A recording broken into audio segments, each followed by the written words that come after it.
Bien-aimés dans le Seigneur, Shalom, nous voici arrivés au dimanche 16 août, ce dimanche où nous allons reprendre les activités de culte d'ensemble, tout en respectant évidemment les gestes barrières, parce que il y a des confinements, nous ne sommes plus sous l'état d'urgence, mais la maladie fait encore son bonhomme de chemin et nous devons prendre des dispositions afin que nous ne soyons pas surpris encore une fois. Ce matin, nous allons lire la parole du Seigneur dans Luc chapitre 17 du verset 11 au verset 19. Luc chapitre 17, versets 11 à 19, voici ce que déclarent les Écritures. Jésus se rendant à Jérusalem, passait entre la Samarie et la Galilée. Comme il entrait dans un village, 10 lépreux vinrent à sa rencontre. Se tenant à distance, ils élevèrent la voix et dirent : « Jésus, Maître, aie pitié de nous. » Dès qu'il les eut vus, il leur dit : « Allez vous montrer aux sacrificateurs. » Et pendant qu'ils y allaient, il arriva qu'ils furent guéris. L'un d'eux, se voyant guéri, revint sur ses pas, glorifiant Dieu à haute voix. Il tomba sur sa face aux pieds de Jésus et lui rendit grâce. C'était un Samaritain. Jésus, prenant la parole, dit : « Les 10 n'ont-ils pas été guéris? Et les 9 autres, où sont-ils? Ne s'est-il trouvé que cet étranger pour revenir et donner gloire à Dieu? » Puis il lui dit : « Lève-toi, va, ta foi t'a sauvé. » Bien-aimés dans le Seigneur, prions. Éternel Père de gloire, Dieu Tout-Puissant, nous te bénissons, te rendons grâce pour ce jour, ce dimanche éternel de gloire, ce dimanche où nous allons, Seigneur de gloire, commencer, reprendre nos cultes d'ensemble. Nous te disons merci parce que tu as été avec nous, éternel, et tu continues à être avec nous, éternel de gloire, afin que nous puissions vaincre, Seigneur, ô Dieu de gloire, cette maladie qui a perturbé, Seigneur de gloire, le monde, qui a changé nos habitudes, éternel Dieu de gloire. Et nous espérons, Seigneur ô Dieu de gloire, en toi, parce que tu es celui qui a éliminé d'autres plus grandes maladies, d'autres maladies qui ont aussi secoué le monde. Et Seigneur ô Dieu de gloire, toi qui as fait ça hier, tu peux le faire aujourd'hui, tu peux le faire demain. Bénis ta parole éternelle et que ta grâce et ta gloire, Seigneur ô Dieu, se manifestent dans nos vies. Au nom de Jésus-Christ, nous avons ainsi prié. Amen. Bien-aimés dans le Seigneur, soyons reconnaissants. Tel est le thème que nous avons reçu et ce thème que nous voulons partager. Partager dans cette période assez dure, cette période difficile que traverse le monde entier. Bien-aimés, Dieu, dans son amour, est en train de préparer son peuple, aux événements de la fin du monde.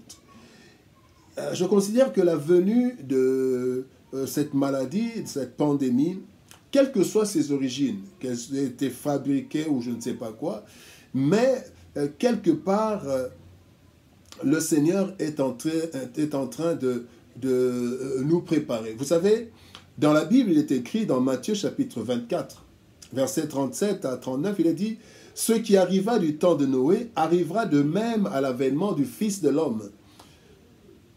Car dans les jours qui précédèrent le déluge, les hommes mangeaient et buvaient, se mariaient et mariaient leurs enfants, jusqu'au jour où Noé entra dans l'arche, et ils ne se doutèrent de rien, jusqu'à ce que le déluge vint et les emporta tous. Il en sera de même à l'avènement du Fils de l'homme. » Bien-aimés, cette pandémie est comme une préparation ou une alerte, un avertissement. Parce que la Bible dit que, en fait, quand le Fils de l'homme reviendra à la fin des temps, il y aura en fait, la vie sera normale. Les gens se marient, les gens font ce qu'ils font, on fait des fêtes, il y en a qui font le bien, il y en a qui font le mal, et tout d'un coup, cela va arriver. Et tout d'un coup, bien aimé, dans le monde, est apparue cette maladie qui a vraiment mis le monde dans une situation très préoccupante. Et bien aimé, le Seigneur notre Dieu est celui qui guérit. Il guérit les cœurs brisés, mais il guérit aussi des maladies. Et nous avons ici l'histoire des 10 lépreux. Des personnes qui étaient rejetées, des personnes qui étaient considérées comme des personnes infectées. On nous donne tous les jours le nom d'infectés et quand nous entrons dans les lieux publics, on prend la température pour détecter si par hasard il y a un infecté, un contaminé qui veut entrer. Et si la température est élevée, on demande à cette personne d'aller voir le médecin. Donc c'est une personne mise à l'écart. Quand on est malade de la Covid, on vous met en quarantaine. On vous met en quarantaine, éloignement, confinement et tout. Et tout cela, bien aimé, les lépreux vivaient cela parce que les lépreux étaient considérés comme des personnes contaminées et qui ne pouvaient pas entrer en contact avec les autres. Et c'était un problème sérieux que ces bien-aimés étaient en train de vivre. Bien-aimés, mais ici, Dieu a guéri les 10 lépreux. Comme il a guéri aussi beaucoup de personnes qui ont été malades, parce que le nombre de morts est de loin inférieur au nombre de guérisons. Et Dieu a guéri. Et Dieu a protégé. Parce que par rapport au monde entier, il y a des millions de contaminés, mais nous avons des milliards d'êtres vivants. Donc Dieu a guéri, Dieu a contaminé, a guéri ou a protégé, mais Dieu veut nous faire voir qu'en fait tout peut arriver à n'importe quel moment. Nous avons vu comment les grandes nations ont perdu le nord, avec les grands scientifiques qui n'ont rien pu faire. Mais on est allé rechercher des médicaments parfois rejetés pour pouvoir guérir. Et nous voulons voir 4 points dans ce texte. Le premier point, bien aimé, c'est que quand il y a des problèmes, nous courons facilement auprès de Dieu. Vous savez, il y a des problèmes qui nous dépassent. Ces lépreux ne savaient pas où aller. Et la Bible, il dit qu'ils vinrent à la rencontre de Jésus et ils élevèrent la voix en disant « Aie pitié de nous ». Bien aimé, plusieurs ont prié, bien aimé. Nous avons vu des médecins, des personnels soignants à genoux en train de prier parce que tout le monde était dépassé. Et jusqu'à aujourd'hui, il y a encore des problèmes. Donc, nous recourons à la prière quand les problèmes se posent dans notre vie. Et c'est tout à fait normal. C'est tout à fait normal. Parce que le Seigneur dit « Invoque-moi et je te répondrai ». Donc, quand il y a un problème, nous l'invoquons. La deuxième chose que nous voulons voir, c'est que avant l'exaucement de la prière, nous sommes vraiment obéissants à Dieu. Vous savez, on voit comment les étudiants qui prient pour réussir sont obéissants et dociles avant les examens. Nous voyons comment nous prions quand nous attendons quelque chose et nous prenons des dispositions pour être agréables à Dieu. Et pendant même cette période de confinement et de Covid, nous voyons comment des personnes sont redoutant d'être malades, non seulement prennent des précautions, mais s'il y a une orientation, nous suivons cela. On nous dit laver les mains, on lave les mains, on nous dit de se distancer, on se distance, on nous dit de porter le masque, on le porte. Bien aimé, bien qu'il y ait encore beaucoup de têtus inutiles, mais bien aimé, avant l'exaucement, quand on est encore dans un état compliqué et qu'on attend une réponse, on attend un exaucement, on attend une bénédiction et on est très obéissant. Et ici, dans le texte que nous avons lu, la Bible dit, dès qu'il les eut, au verset 14, dès qu'il les eut vus, il leur dit, allez vous montrer au sacrificateur. Et pendant qu'ils y allaient. Et donc, ils n'ont pas résisté. Ils sont directement allés parce qu'ils avaient besoin de la guérison. Ils sont partis parce que, bien aimé, peut-être qu'il y a la solution. Et on voit comment les médicaments ont circulé, tel produit contre Covid, tel produit, tel breuvage et tout.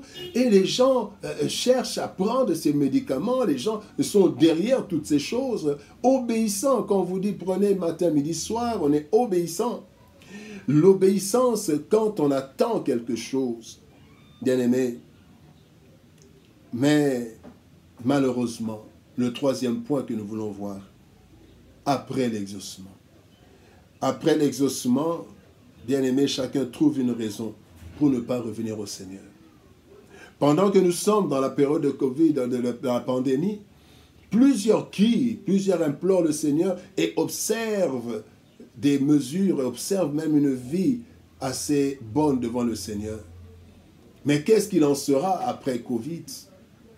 Qu'est-ce qui va arriver si un jour on nous annonce que le VIH n'existe plus? Donc il n'y a plus ce virus a disparu comme la peste. Plus de virus de VIH. Parce qu'il y en a qui se comportent bien parce qu'ils ont peur de la mort. Et quand le danger est écarté, bien aimé, nous avons vu comment quand on a ouvert les bars, on a ouvert les boîtes, quelle euphorie! Quelle euphorie! On n'a pas pensé à rendre grâce au Seigneur d'abord, mais on a pensé à s'amuser, à crier, à faire des choses qui dépassent même parfois la norme. Et bien aimé, après l'exaucement, chacun trouve une raison. Pourquoi est-ce que c'est dit? Le Seigneur Jésus-Christ pose une question. Quand il rentre, et le Seigneur Jésus pose, prenant la parole, au verset 17, il dit, « Les 10 n'ont-ils pas été guéris? Et les 9 autres, où sont-ils » Celui qui était revenu n'a pas donné la réponse. Mais nous pouvons imaginer plusieurs réponses.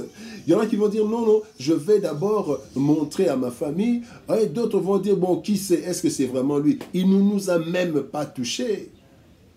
Cet homme ne nous a même pas touchés. Il nous a dit d'aller chez les sacrificateurs. Il ne nous a pas dit que nous allions être guéris. Donc ce n'est pas lui.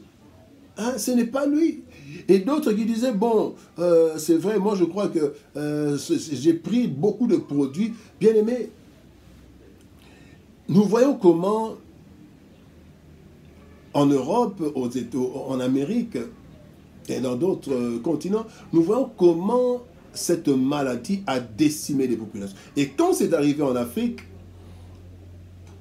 plusieurs dans le monde, même l'OMS, plusieurs ont dit qu'en Afrique, il y aura des millions et des millions de morts.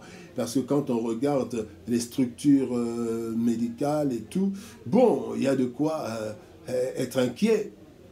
Mais bien aimé, quand nous voyons les résultats, nous nous rendons compte que l'Afrique, pour une fois, être à la queue est une bonne chose, parce que l'Afrique est souvent à la queue. Et pour une fois, être parmi les derniers, pour une fois, c'est bon parce que nous sommes parmi les derniers à être aussi contaminés. Nous voyons des grandes nations comme les États-Unis être contaminés. Et on va chercher des raisons. Nous, en Afrique, c'est parce que ceci. Nous, en Afrique, parce qu'on a pris les médicaments. Nous, en Afrique, c'est ceci. Et moi, personnellement, je crois qu'en Afrique, c'est Dieu qui a intervenu. Dieu a eu pitié de nous. Dieu a manifesté ça. Parce que on n'explique pas. Les statistiques ou les prévisions étaient catastrophiques, mais la réalité sur le terrain est autre. Et d'autres attendent encore que la catastrophe arrive, et ils attendront parce que nous prions Dieu et nous espérons que ce qu'il a fait, il le fera encore. Il nous a protégés. Après l'exaucement, quelle est la raison que tu trouves quand tu es béni? Est-ce que tu dis que c'est le Seigneur ou bien tu trouves un oncle, un frère, ou bien tes efforts? Non, j'ai beaucoup bossé, je mérite cela. Oui, mais nous savons, comme il est dit dans Ecclésiaste, que la course n'appartient pas aux plus agiles. Et la réussite pas nécessairement aux plus intelligents. Parce que tout se dépendent des temps et des circonstances. Donc après l'exaucement, plusieurs oublient qu'ils avaient demandé au Seigneur. Après cette pandémie, plusieurs oublieront que nous avons invoqué. Même là où il y a beaucoup de morts, comme aux États-Unis, dans d'autres pays en Europe, même là-bas, Dieu est intervenu. Il ne les a pas laissés. Parce qu'on pouvait avoir une catastrophe et la population pouvait être décimée. Mais le Seigneur a protégé. Bien-aimés, le quatrième point,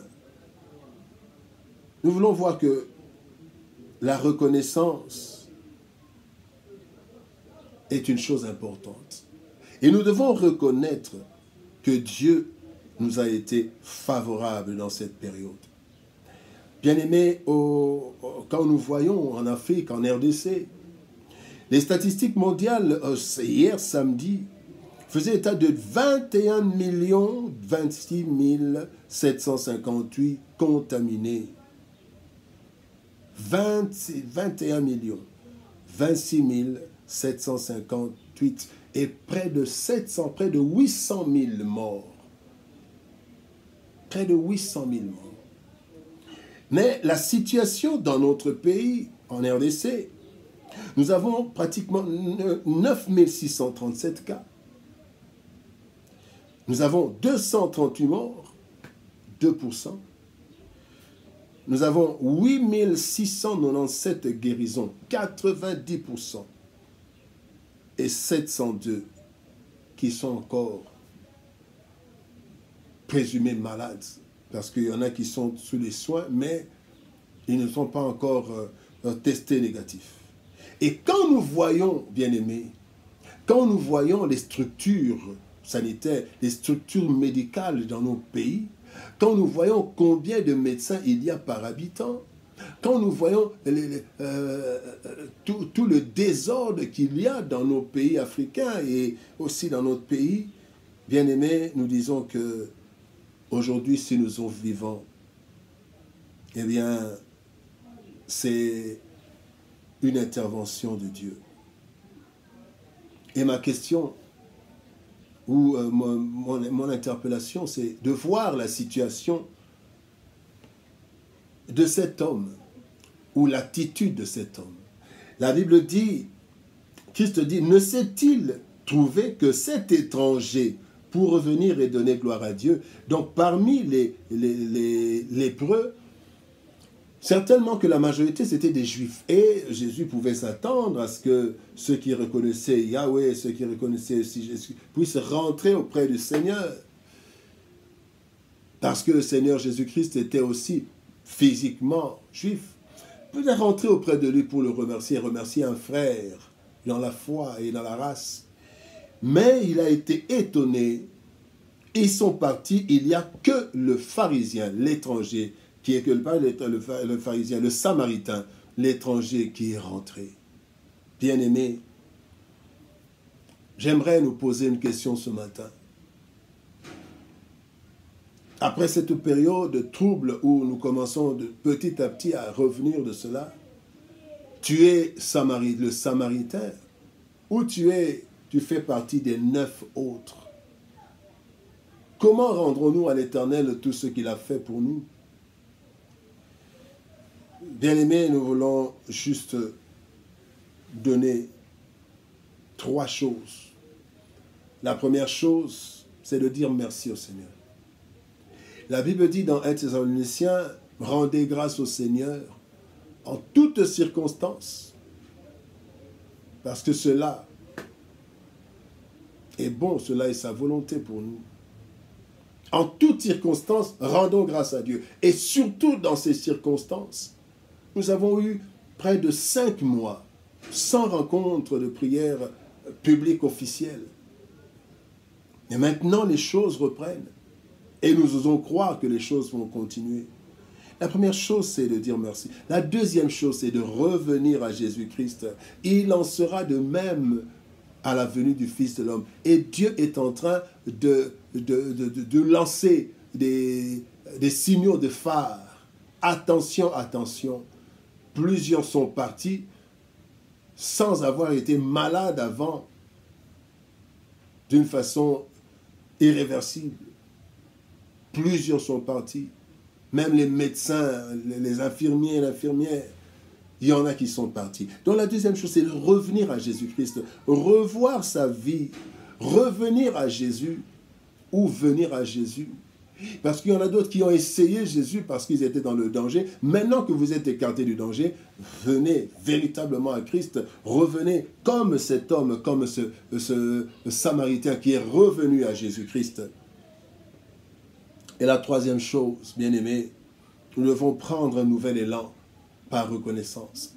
Nous devons prendre des nouvelles dispositions parce que Covid est venu Demain, nous ne savons pas ce qui viendra, mais un jour, il y aura le retour de Jésus-Christ. La Bible dit, tout œil le verra. Et quand il montait, les disciples étaient en train de regarder, et un ange a dit, tel qu'il est monté, tel il descendra. Et tout œil le verra. Tout œil le verra. Même ceux qui l'ont persécuté. Même ceux qui l'ont rejeté.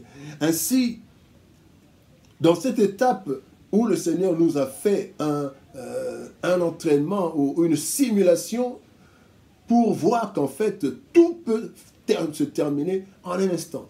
Les frontières fermées, les magasins fermés, les églises fermées, les écoles fermées, tout a été fermé. Bien-aimés, prenons un nouvel élan, par reconnaissance. Dieu nous a gardés en vie, jusque-là, jusqu'ici. Et alors mettons notre vie à sa disposition par reconnaissance. Bien-aimés, que le Seigneur nous bénisse. Ce matin, nous avons voulu prendre un court moment parce que nous voulons plus adorer le Seigneur. Nous n'avons rien à craindre parce que Jésus est là. Il est celui qui est notre salut. Un Dieu de grâce, un Dieu tout-puissant. Mais ce matin, posons-nous la question. Suis-je conscient que Dieu m'a fait sa faveur? J'ai obtenu faveur auprès de Dieu de traverser cette période et de ne pas être compté parmi les morts. Et quand nous sommes vivants, bien-aimés, disons merci au Seigneur parce qu'il a fait de grandes choses pour nous. Merci d'un cœur reconnaissant. Merci, ô Seigneur Tout-Puissant. Merci, car il nous a donné Jésus-Christ, son Fils. Maintenant, le faible dit, je suis fort. Que le pauvre dit, je suis riche. Dieu a fait de grandes choses pour moi. Merci. Seigneur, merci. Toi, le Dieu Tout-Puissant, toi qui nous as, Seigneur, ô Dieu de gloire, protégés et gardés pendant ces temps, cette période perturbée. Et toi qui l'as fait hier et aujourd'hui, tu le feras encore demain. Nous te recommandons, Seigneur, ô Dieu de gloire, notre monde. Et nous te recommandons, Seigneur de gloire, notre continent, notre pays, afin que toi seul, éternel Dieu de gloire, tu puisses écarter, Seigneur, ô Dieu de gloire, cette maladie, afin que, Seigneur, nous puissions reprendre une vie normale. Parce que même, Seigneur, ô Dieu de gloire, en ce moment où le confinement a été levé, mais nous n'avons pas encore repris une vie totalement normale. Que cela soit possible, éternel Dieu, par ta grâce et par ta puissance. Bénis ta parole, éternelle, et bénis ton peuple. Au nom de Jésus-Christ, nous avons ainsi prié. Amen. Bien-aimés dans le Seigneur, nous sommes arrivés à la fin de notre programme de ce dimanche, de notre prédication. Et nous nous retrouvons demain pour les méditations quotidiennes et le dimanche prochain pour une nouvelle prédication dominicale. Toutes les prédications et toutes les méditations sont sur notre page YouTube, Pasteur Eugène Massa, et vous verrez tout ce que le Seigneur a transmis par notre modeste personne à travers pendant ces 4 mois de confinement. Et cela continue. Il n'y a plus de confinement, nous allons reprendre nos cultes. Après un certain temps, nous allons même pouvoir enregistrer en live ou enregistrer en fait avec les membres, avec le public, avec les fidèles. Mais pour le moment, pour des raisons techniques, nous continuons encore dans ce cadre jusqu'à ce que les moyens puissent permettre d'autres dispositions. Que Dieu nous bénisse. Shalom, au revoir et à demain.